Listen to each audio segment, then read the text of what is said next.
김마리아라는 이름은 우리에게 낯설지도 모릅니다. 하지만 그녀는 분명히 이 땅의 독립을 위해 누구보다 뜨겁고 치열하게 싸웠던 인물입니다. 총을 들지는 않았지만 더 강한 무기인 말과 교육으로 조국을 움직였습니다. 지금 그녀의 잊힌 이야기를 다시 꺼내보려 합니다. 챕터 1 기독교 소녀 항일 정신을 품다. 김마리아는 1892년 평양에서 태어났습니다. 당시 조선은 격동의 시대였고 그녀의 가족은 기독교 신앙을 바탕으로 한계화적 가치관을 가지고 있었습니다. 이는 김마리아의 인생에 지대한 영향을 끼쳤습니다.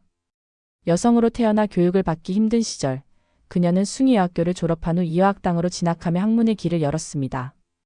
기독교 정신과 근대 교육은 그녀에게 자기 인식과 사회 참여의 가능성을 제시했습니다.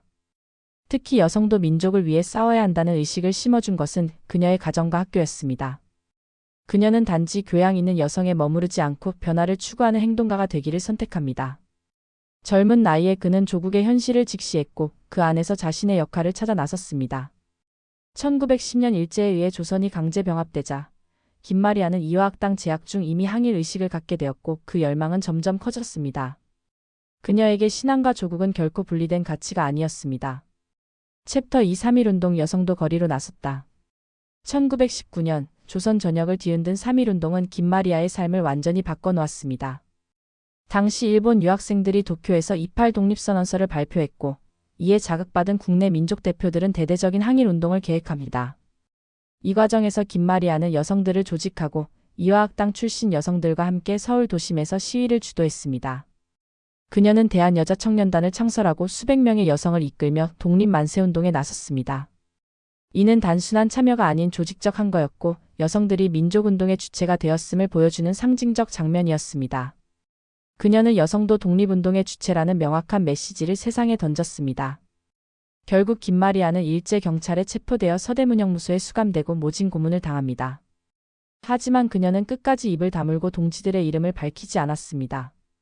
이 고통 속에서도 그녀는 나는 내 조국을 사랑했을 뿐이라 말했습니다. 챕터 3 감옥에서 미국으로 고통을 넘어 지성으로. 서대문형무소에서의 고문은 그녀의 몸과 마음에 깊은 상처를 남겼습니다. 건강이 악화된 그녀는 결국 석방되었지만 일본 당국은 그녀의 활동을 감시하기 시작했고 그녀는 조선 내에서 자유롭게 활동할 수 없었습니다. 이에 김마리아는 해외로 나가 독립운동을 이어가기로 결심합니다.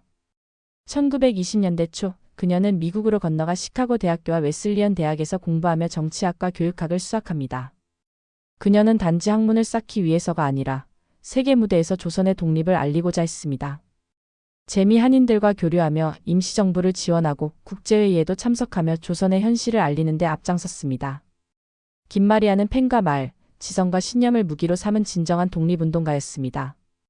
그녀는 더 이상 단지 여성운동가가 아니라 조선을 대표하는 국제적 인물로 성장하고 있었습니다. 그녀의 시선은 늘 조국을 향했고 가슴에는 잊지 말자는 다짐이 있었습니다. 챕터 4 귀국 후의 전선, 교육으로 민족을 살리다. 1920년대 후반 김마리아는 조국으로 돌아옵니다. 하지만 이전보다 더 철저한 일제의 탄압과 검열이 기다리고 있었습니다. 그녀는 전면적인 독립운동보다는 여성 교육과 사회 계몽을 통해 민족을 일깨우는 전략을 택합니다. 그녀에게 교육은 민족 해방의 또 다른 길이었습니다. 김마리아는 조선 여자기독교청년회와 AWCA의 설립을 주도하고 여성 지도자 양성에 힘을 쏟았습니다. 가난한 여성과 소녀들을 위한 문해교육, 직업교육, 정신계몽 활동을 펼쳤고 이는 점점 전국으로 확산되었습니다. 그녀는 강단에서도 거리에서도 민족의 미래를 위해 목소리를 높였습니다. 그녀가 길러낸 수많은 여성 지도자들은 해방 이후 한국 사회 곳곳에서 중추적인 역할을 하게 됩니다. 김마리아는 단지 싸우는 독립운동가가 아니라 키우는 독립운동가였습니다. 그녀는 민족의 미래를 길렀고 교육이라는 도구로 해방을 준비했습니다. 챕터 5 여성 독립운동의 아이콘이 되다. 김마리아는 일제강점기 여성 독립운동의 상징적 존재로 자리 잡았습니다. 그녀의 존재는 당시 수많은 젊은 여성들에게 할 수 있다는 용기를 주었고 남성 중심으로 기록되던 독립운동의 서사에 새로운 페이지를 추가했습니다. 그녀는 대한민국 임시정부의 여장군이라 불리기도 했으며 독립운동에 참여한 여성들과의 연대를 통해 여성 독립운동 네트워크를 확장해 갔습니다. 특히 유관순, 나혜석 등과는 사상과 노선은 달랐지만 민족이라는 데 아래 깊은 공감대를 형성했습니다. 김마리아는 개인의 신념을 넘어 집단의 조직화와 교육으로 운동을 확장시킨 전략가였습니다. 그녀의 이름은 단순한 열정이 아니라 명확한 비전과 조직력으로 빛났습니다. 그녀는 여성 독립운동의 구조를 설계한 설계자이자 전략가였습니다. 챕터 6 해방의 문턱에서 새로운 싸움을 시작하다. 1945년 해방을 맞이한 김마리아는 모두가 감격에 겨운 시기에 더욱 냉정한 시선을 유지했습니다. 일제가 물러난 뒤에도 사회는 여전히 남성 중심적이었고 여성들의 목소리는 다시 주변으로 밀려나기 시작했습니다. 그녀는 다시 여성의 권리를 위한 새로운 투쟁을 시작합니다. 해방 후 그녀는 한국 YWCA 재건, 여성정치단체 설립, 여성참정권 운동 등 다양한 활동을 펼치며 여성들이 해방 이후의 사회에서 주체가 될 수 있도록 헌신했습니다. 그녀는 나라를 찾았으니 이제 여성을 찾아야 한다고 말했습니다. 그녀의 활동은 해방 후 급변하는 정치 지형 속에서 점차 한계에 부딪히기도 했지만 그 뜻은 이후 수많은 여성 운동가와 여성 정치인의 탄생으로 이어지게 됩니다. 김마리아는 해방 후에도 여전히 현장의 사람이었습니다. 챕터 7 잊힌 이름 다시 불리다. 안타깝게도 김마리아의 이름은 해방 이후 오랫동안 역사 속에서 잊혀졌습니다. 기록은 부족했고 그녀가 남긴 말들은 조용히 사라졌습니다. 남성 위주로 기록된 독립운동 서사 속에서 여성들의 자리는 늘 작았고 가려져 있었습니다.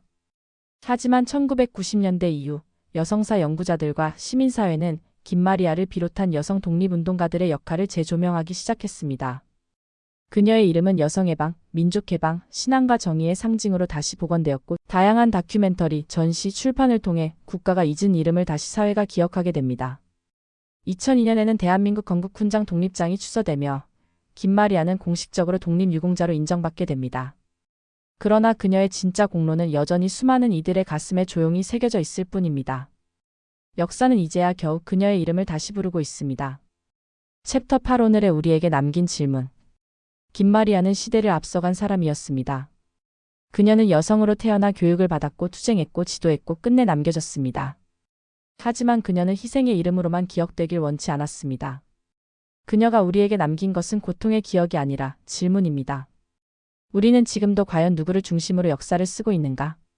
진정한 독립은 무엇이며 사회의 주체로서 여성은 어디까지 왔는가? 그리고 잊힘은 그 자체로 또 다른 억압이 아닐까? 김마리아는 목소리를 남겼습니다. 그리고 오늘 우리는 그 목소리에 응답해야 합니다. 기억하고 말하고 다시 전하는 일, 그것이 우리가 그녀에게 할 수 있는 진짜 애도이자 감사입니다. 김마리아는 결코 조용히 살지 않았습니다. 그녀는 싸우는 여성, 가르치는 여성, 설계하는 여성, 그리고 잊혀진 여성입니다. 하지만 우리는 그녀를 다시 불러야 합니다.